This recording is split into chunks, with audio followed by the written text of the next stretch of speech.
Johnny Dollar. This is Mr. Ernest L. Whiteman, Providential Assurance Company. Providential Assurance? That's right. You've heard of us, of course. No, sir, I can't say that I have. But what's on your mind, Mr. Whiteman? Embezzlement. Don't try it. What? Liable to get yourself into a lot of trouble. I beg your pardon. I'm sorry. I was just trying to make it funny. Oh, yes. Yes. Well, now, if you care to look into this for us... Sure, why not? Then I suggest you come here to my office and I shall give you the details. I take it there's a fee here in addition to my expenses? If you recover the money, something over $200,000, you can practically name your own fee. Great.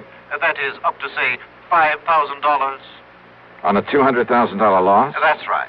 Oh, well, then maybe I'd better figure on padding out my expense account. Now, just a minute. Oh, stop worrying, Mr. Whiteman. But if you have any intention of... Just keep your shirt on. I'll be over to see you.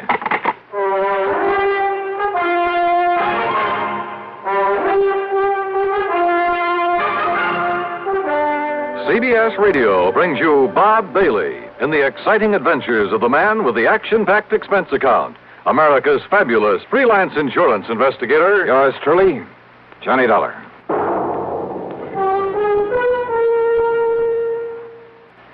And now, Act One of yours truly, Johnny Dollar.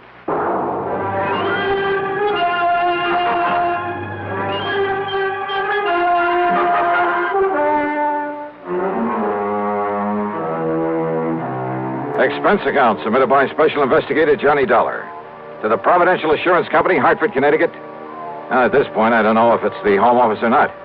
Anyhow, following is an account of expenses incurred during my investigation of the Hand of Providential matter.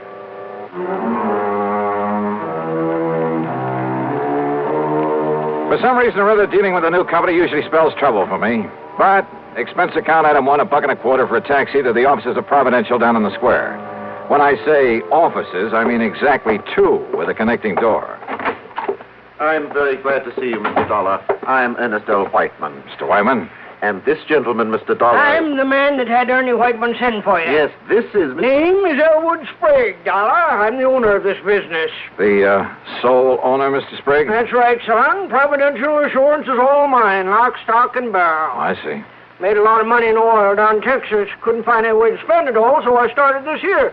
So what happens? All I get is more money out of it. Yeah, well, Mr. Whiteman said something over the phone about an embezzlement. Exactly. $200,000 that was Go ahead and tell them all about it, Ernie, my boy. Tell them how it happened. Well, you see, Mr. Dollar, immediate public acceptance of our company is largely due to the fact What he means, Dollar, is the reason we sell so many policies is on account of we always pay off any claims real prompt in cash and hard, cold cash. Exactly. And for that reason, Never question a claim. Just pay it off in cash.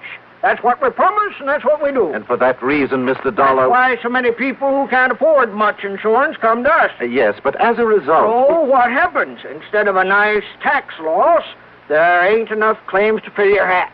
All we make is profit. You mean you've hoped to lose money in this business? Tax loss, Mr. Dollar.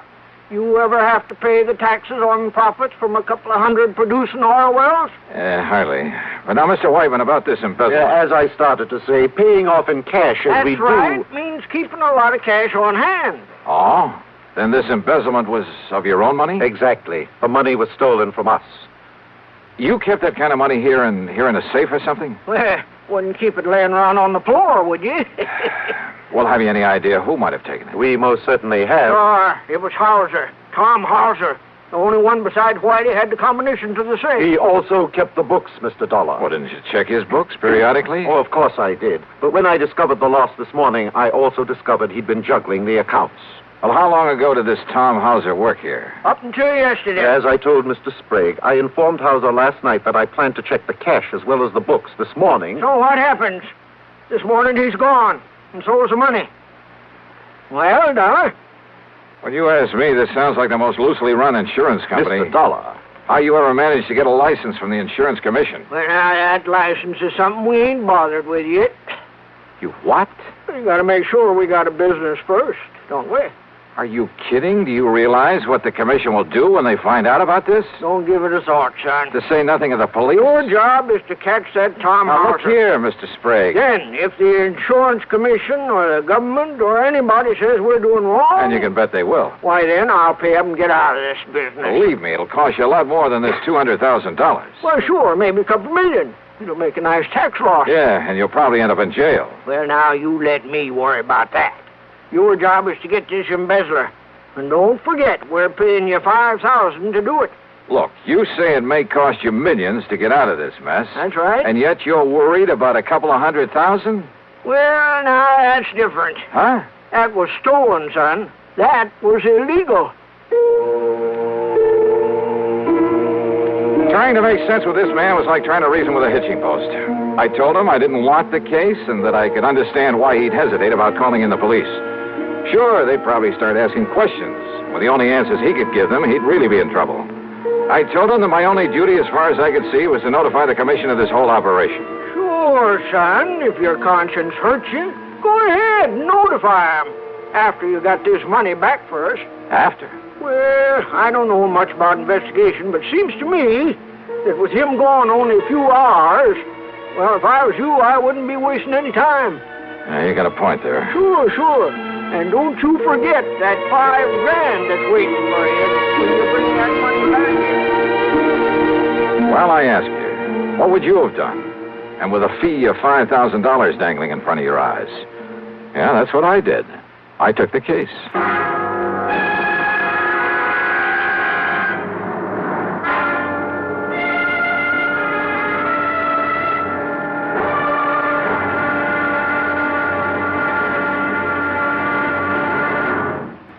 Act Two of yours truly, Johnny Dollar, in a moment. And now, Act Two of yours truly, Johnny Dollar, and the Hand of Providential Matter. Hoping the insurance commission wouldn't hang me if they ever found out I'd taken an assignment from this outfit, I decided to check the last known whereabouts of the embezzler, the bookkeeper who'd stolen some $200,000 from them. After getting his description and his address for Mr. Sprague, I spent item 2, $1.85, for a taxi to a dingy rooming house on the north side of town. At the front door, I was met by a frowsy old maid wearing a rather slovenly blue housecoat. She looked like she'd just gotten out of bed, and her stringy black hair was up in paper curlers. Special investigator, huh? That's right. Here, my credentials. Johnny Dollar, freelance. Well, Mr. Tom Hauser ain't here right now. I know. Have you any idea where he might be? I seen him leaving bag and baggage late last night. Guess he's gone on a trip somewheres.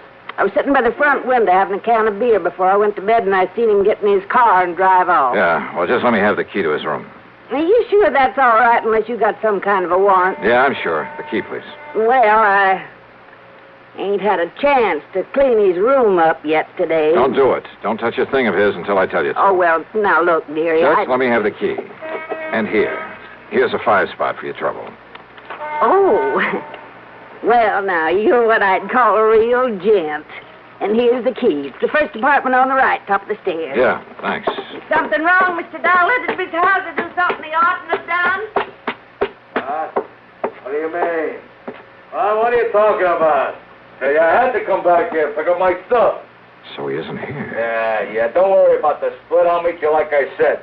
Yeah, then we'll take care of it. All right. I'm leaving it right away.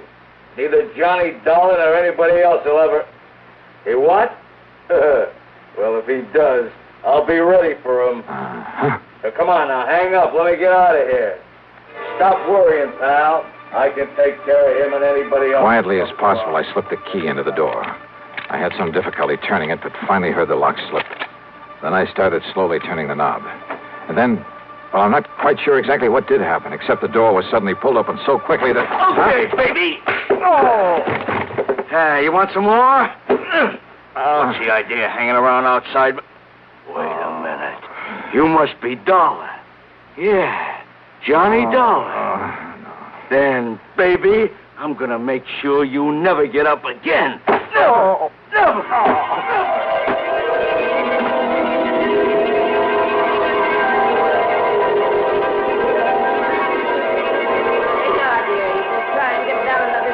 Out of this box. Just leave that wet rag laying there on your forehead. It'll make you feel better. What do you... Oh, holy... Yeah. You just stay there on the floor until you feel better. Where'd he go? Oh, dearie. Who done this to you? You didn't you see him? I heard a big noise up here, and when I run up the stairs, he must have heard me and run away. You was just a-laying here bleeding this way. That window. What's outside that window? Only the fire escape. Look, dearie. Yeah. Busted table lamp. This must have been what... Don't touch it. What? No, I'll wrap it in my handkerchief and... But who could have come here and done this to you? I can't imagine. Well, I can. Tom Hauser. Item 3, $1.20 for a cab to police headquarters. Anybody but Sergeant Ed Wilson would have asked a lot of questions that I didn't feel like answering. Ed simply took the lamp, told one of the boys in the lab to check, and if he found any prints on it, to classify them, then send a teletype to Washington. Item 4, $1 even for a cab to my apartment. After a long, cool shower, I felt somewhat better. I just got back into my clothes when the phone rang. Johnny Dollar. Ed Wilson, Johnny. Those prints on that lamp. Yeah, Ed. Thomas Harker, alias Tim Hosker, alias Tommy Hauser, alias just about everything else you can think of. Johnny, that boy is one of the 10 most wanted. No kidding. And for everything from safecracking to murder. You got any kind of a lead on him? Only that rooming house where he slugged me. Then he may be 100 miles away by now. I wouldn't bank on it. So, Ed. Yeah? You'd better put out that good old dragnet. Oh, don't worry, Johnny. But listen, just remember one thing about him. Like what? If that boy thinks you recognize I didn't him, even get a look at him. maybe he doesn't know that. And if he finds out he didn't kill you, Johnny, Well? he'll be back to finish the job.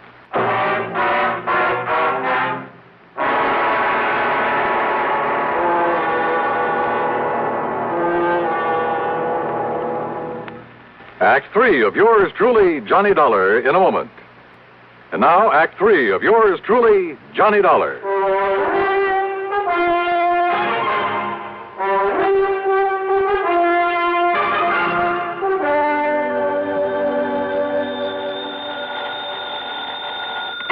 Yeah, Ed. Ed, this is Pat McCracken, Johnny, at Universal Adjustment Bureau. Oh, sorry, Pat. I thought it was Ed Wilson again. Sergeant Wilson of police headquarters? Yeah, and listen, I'm in kind of a hurry. Oh, then I won't hold you. I was just hoping you'd have time to look into what appears to be a phony insurance company for us. What? Keep talking. But if you're already working on it... No, just go on with what you were saying, Pat.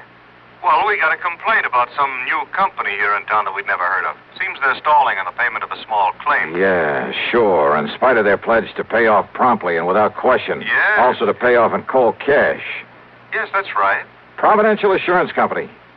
Well, what do you know about them? Johnny? Oh, I'm working on a case for them.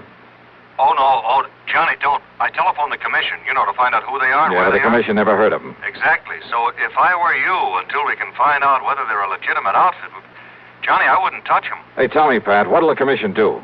But they've notified them by mail. They're sending over a committee to investigate, to look at the books and so on. When? First of the week, Monday or Tuesday. Why? That may be too late. What? If that outfit's what I think it is, and if I can do what I think I can. Johnny. Well, if I can't collect my fee and expenses from them, maybe I'll send a bill on to you. What? After all, I may be doing the whole insurance business a great and glorious service. Johnny, what are you talking about? That is, if I don't get killed first. Listen, I'll Johnny. see you later. And now the question is, but wait a minute. If Providential is what I think it is, where does Tommy Hauser's theft of $200,000 come in? If he was working for them. Well, why did they call me in? Johnny Dollar. Hello. This here is Elwood Sprague. Oh, yeah, Mr. Sprague. I wasn't sure I'd find you in. Yeah, I think I can understand that. Or maybe you weren't sure you'd find me around at all anymore. No, listen, don't get me wrong, Dollar. I want to see you. I got to see you right now. Yeah, why not? They're at your office? No. Well? My room, here at Guilford. And you'll come alone? Are you alone, Mr. Sprague? Yes, Mr. Dollar. Will you come right away? Yeah, as soon as I can. Thank you. That's funny. If he wants to see me, if he is alone, or is this some kind of a trap? No, there was absolute sincerity in his voice. I was sure of it. Yeah, and there was something else, too. Fear. Maybe that was it, fear.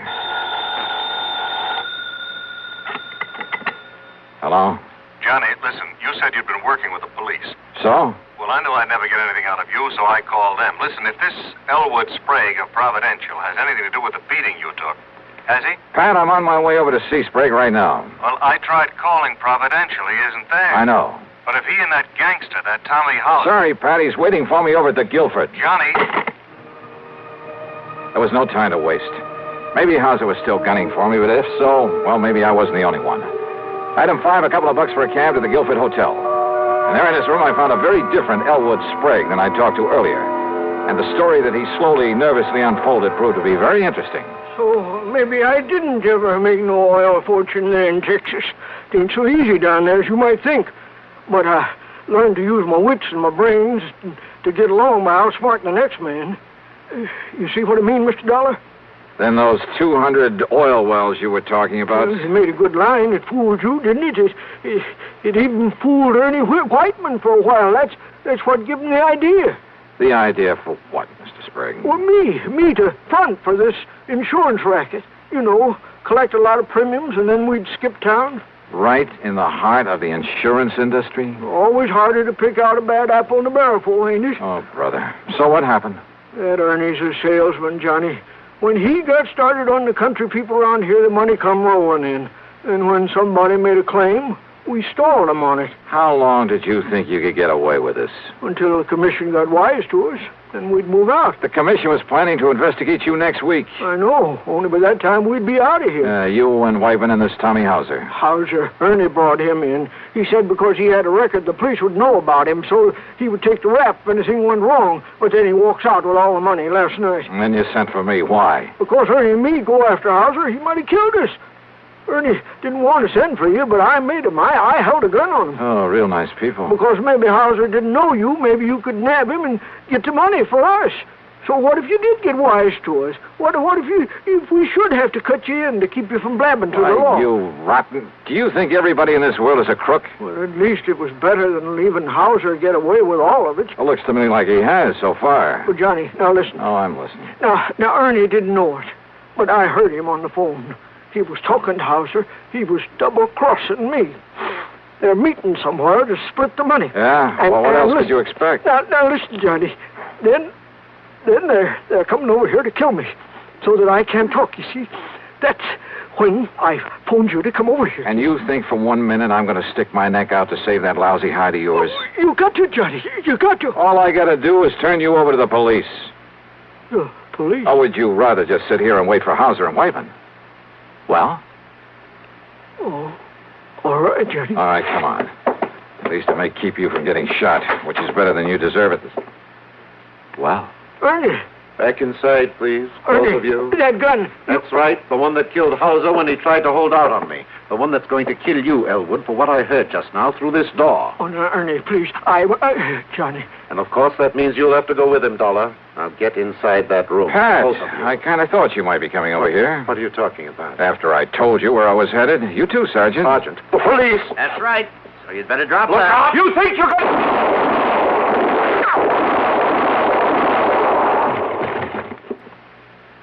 Well, Johnny? Well, thanks, Ed. You too, Pat. Oh, and Ed. Yeah, Johnny.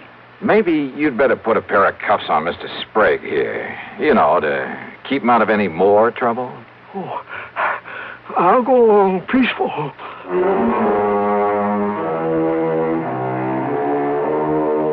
So the big fat fee that was promised doesn't get paid to me after all. And I'm sure I may as well forget the expense account for a change. But you know something? It doesn't matter. Because the important thing was to have had some small part in wiping out this dirty racket.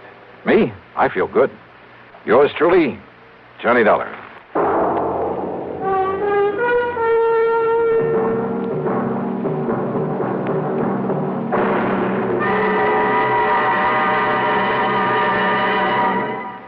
Our star will return in just a moment.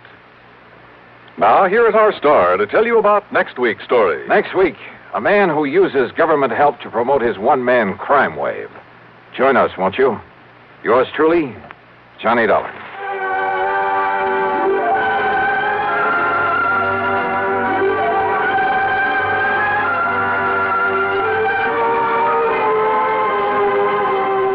Yours truly, Johnny Dollar, starring Bob Bailey, originates in Hollywood and is written, produced, and directed by Jack Johnstone. Heard in our cast were Virginia Gregg, Edgar Barrier, Junius Matthews, Jerry Hausner, and Lawrence Dobkin.